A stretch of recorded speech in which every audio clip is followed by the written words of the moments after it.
Bien-aimés, méditons ensemble quelques passages bibliques qui nous interpellent et nous exhortent à vivre une vie qui plaise à Dieu, une vie de sanctification, une vie irréprochable. Première épître de Pierre, chapitre 1, versets 15 à 16. Mais puisque celui qui vous a appelé est saint, vous aussi soyez saints dans toute votre conduite, selon qu'il est écrit, « Vous serez saints, car je suis saint. » Deuxième épître aux Corinthiens, chapitre 7, verset 1. Ayant donc de telles promesses, bien-aimés, purifions-nous de toute souillure de la chair et de l'esprit, en achevant notre sanctification dans la crainte de Dieu. Épître aux Romains, chapitre 12, versets 1 à 2. Je vous exhorte donc, frères, par les compassions de Dieu, à offrir vos corps comme un sacrifice vivant, saint, agréable à Dieu, ce qui sera de votre part un culte raisonnable. Ne vous conformez pas au siècle présent, mais soyez transformés par le renouvellement de l'intelligence.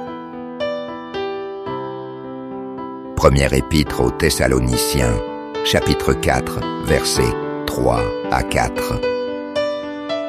Ce que Dieu veut, c'est votre sanctification. C'est que vous vous absteniez de l'impudicité. C'est que chacun de vous sache posséder son corps dans la sainteté et l'honnêteté. Épître aux Galates, chapitre 5, versets 16 à 17. Je dis donc, marchez selon l'esprit, et vous n'accomplirez pas les désirs de la chair, car la chair a des désirs contraires à ceux de l'esprit, et l'esprit en a de contraires à ceux de la chair.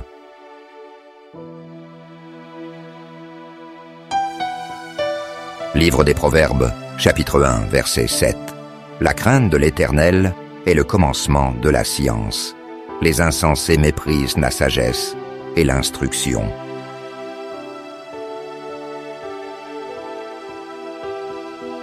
Livre des Proverbes, chapitre 16, verset 6. Par la bonté et la fidélité, on expie l'iniquité, et par la crainte de l'Éternel, on se détourne du mal. Livre de l'Ecclésiaste, chapitre 12, verset 13. Écoutons la fin du discours. Crains Dieu et observe ses commandements. C'est là ce que doit faire tout homme. Livre des Psaumes, chapitre 34, verset 9.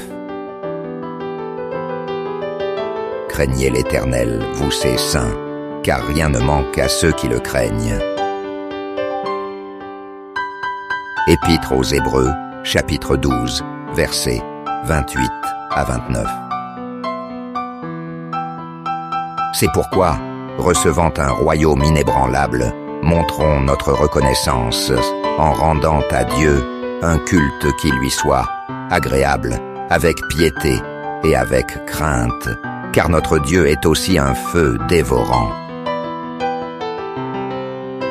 Livre des Proverbes, chapitre 15, verset 33. La crainte de l'Éternel enseigne la sagesse, et l'humilité précède la gloire. Livre des Psaumes, chapitre 111, verset 10. La crainte de l'Éternel est le commencement de la sagesse. Tous ceux qui l'observent ont une raison saine. Sa gloire subsiste à jamais. Évangile selon Matthieu, chapitre 10, verset 28. Ne craignez pas ceux qui tuent le corps et qui ne peuvent tuer l'âme. Craignez plutôt celui qui peut faire périr l'âme et le corps dans la géhenne.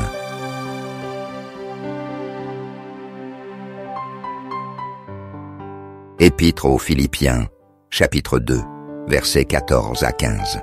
Faites toutes choses sans murmure, ni hésitation, afin que vous soyez irréprochables et purs, des enfants de Dieu, irrépréhensibles au milieu d'une génération perverse et corrompue, parmi laquelle vous brillez comme des flambeaux dans le monde. Épître aux Colossiens, chapitre 3, versets 12 à 14. Ainsi donc, comme des élus de Dieu, saints et bien-aimés, revêtez-vous de sentiments de miséricorde, de bonté, d'humilité, de douceur, de patience. Supportez-vous les uns les autres. Et, si l'un a sujet de se plaindre de l'autre, pardonnez-vous réciproquement. De même que Christ vous a pardonné, pardonnez-vous aussi. Mais par-dessus toutes ces choses, revêtez-vous de l'amour, qui est le lien de la perfection. Épître aux Éphésiens, chapitre 5, versets 1 à 2. Devenez donc les imitateurs de Dieu, comme des enfants bien-aimés, et marchez dans l'amour, à l'exemple de Christ, qui nous a aimés, et qui s'est livré lui-même à Dieu, pour nous comme une offrande et un sacrifice de bonne odeur. Épître à Tite, chapitre 2, versets 11 à 12.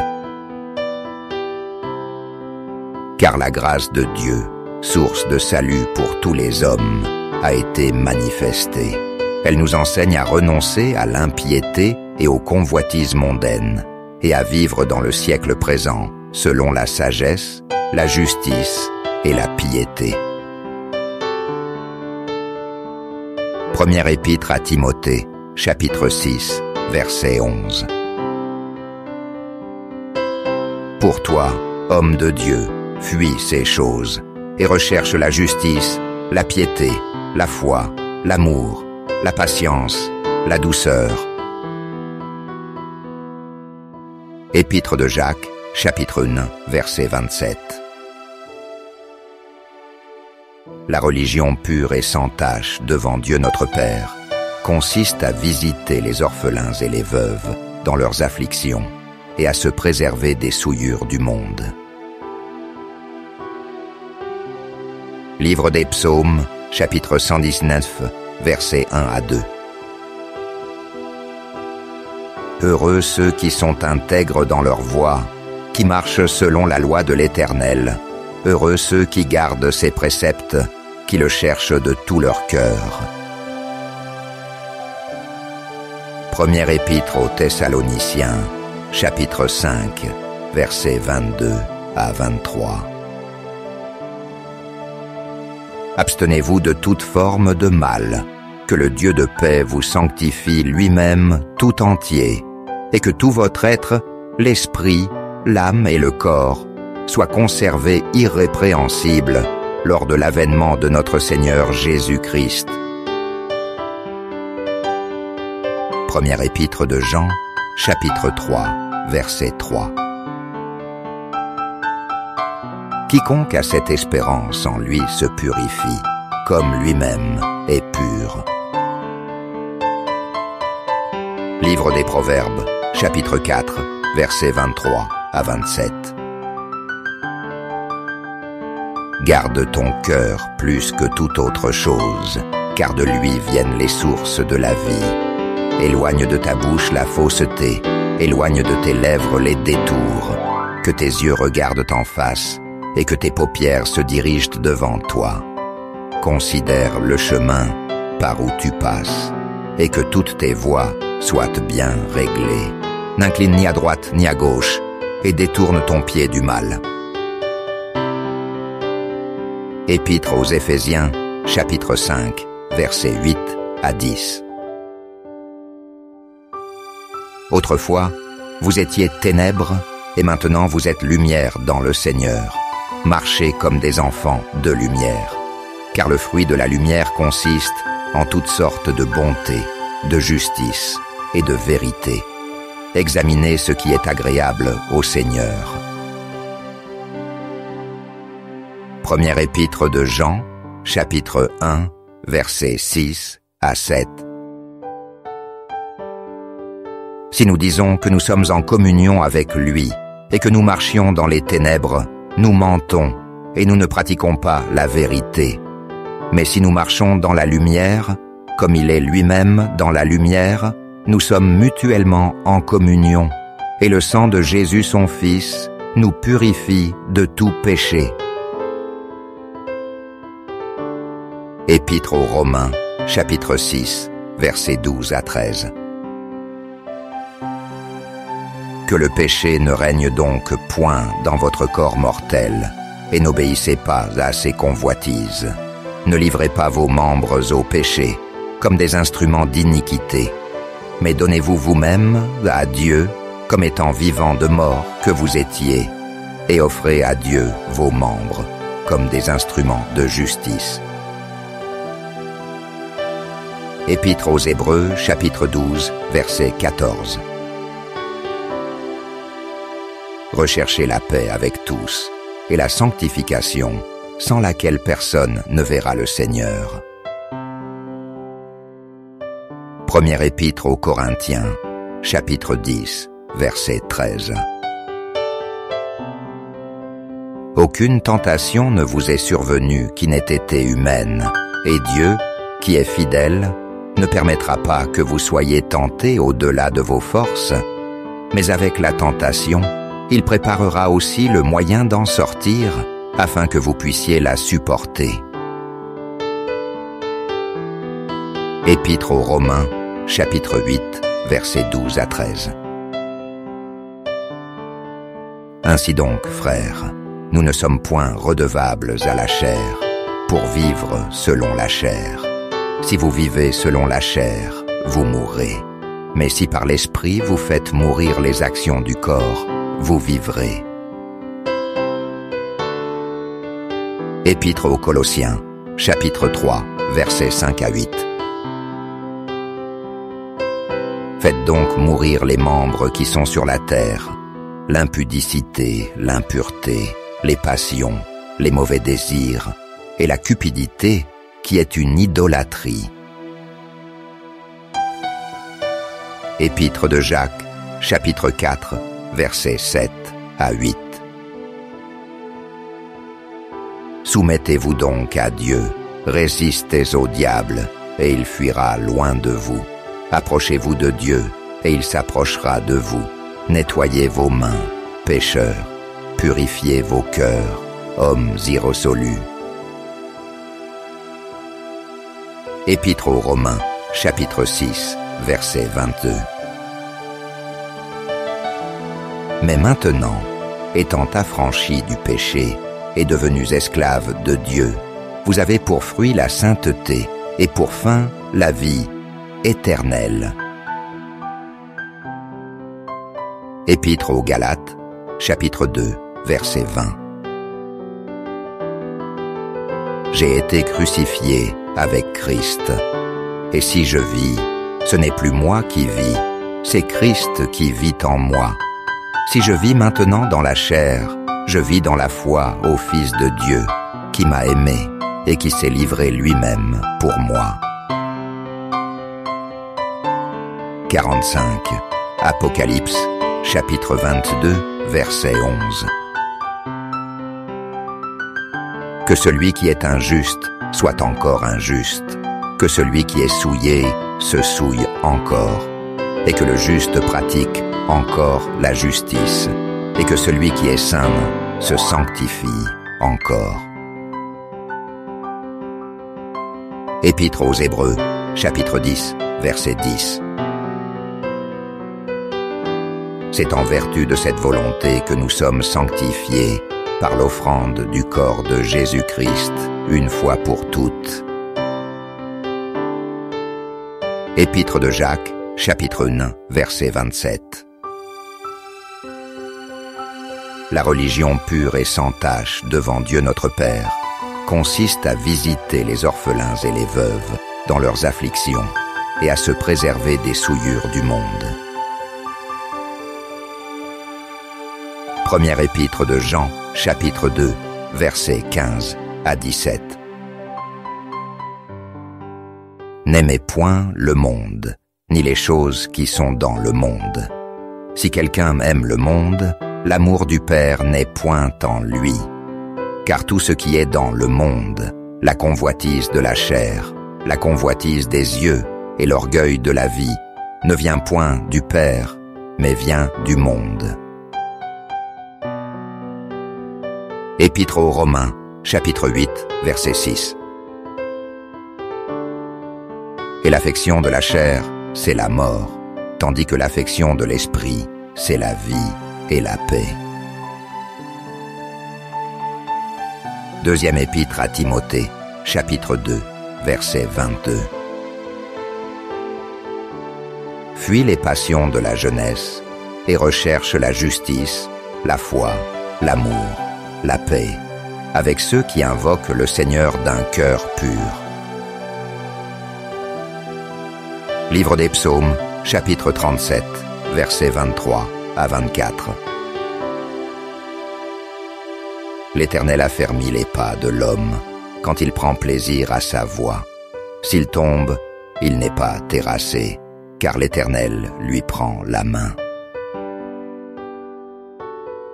Évangile selon Matthieu, chapitre 5, verset 8. Heureux ceux qui ont le cœur pur, car ils verront Dieu. Deuxième épître aux Corinthiens, chapitre 6, versets 16 à 18. Car nous sommes le temple du Dieu vivant, comme Dieu l'a dit. J'habiterai et je marcherai au milieu d'eux. Je serai leur Dieu et ils seront mon peuple. C'est pourquoi, sortez du milieu d'eux et séparez-vous, dit le Seigneur. Ne touchez pas à ce qui est impur, et je vous accueillerai.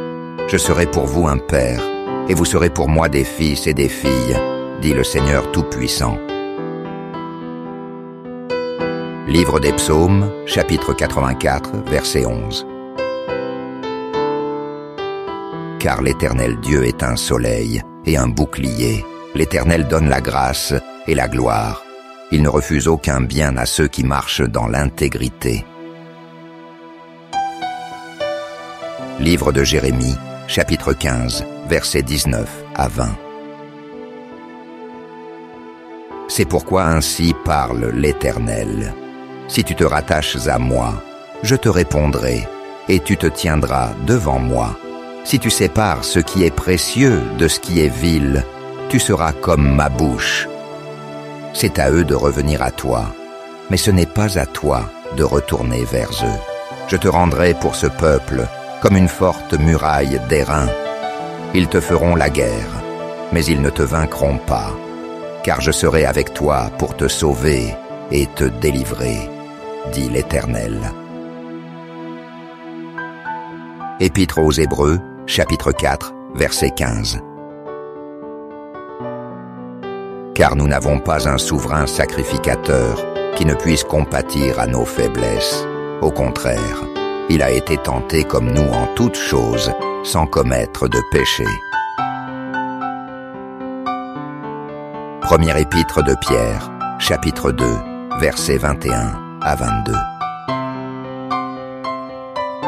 Et c'est à cela que vous avez été appelés, car Christ aussi a souffert pour vous, vous laissant un exemple, afin que vous suiviez ses traces, lui qui n'a point commis de péché, et dans la bouche duquel il ne s'est point trouvé de fraude.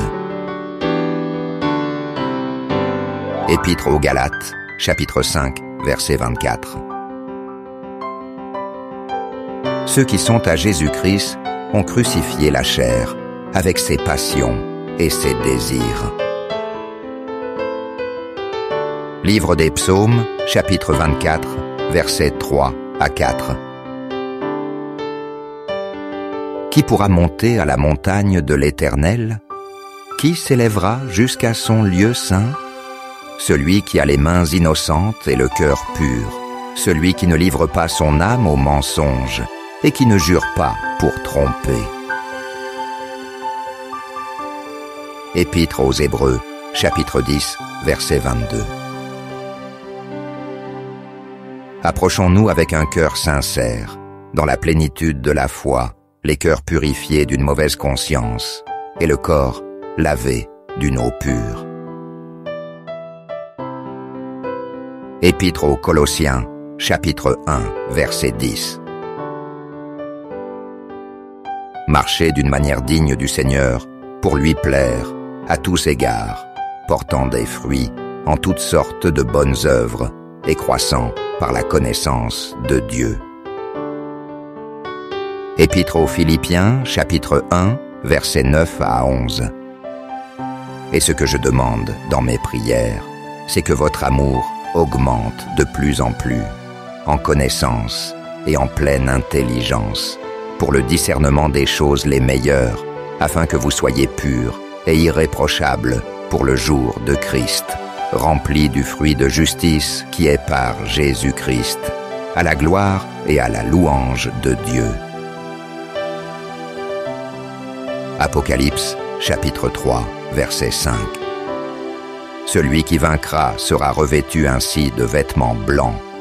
Je n'effacerai point son nom du livre de vie, et je confesserai son nom devant mon Père et devant ses anges. Première épître de Pierre, chapitre 1, versets 15 à 16. Mais puisque celui qui vous a appelé est saint, vous aussi soyez saints dans toute votre conduite,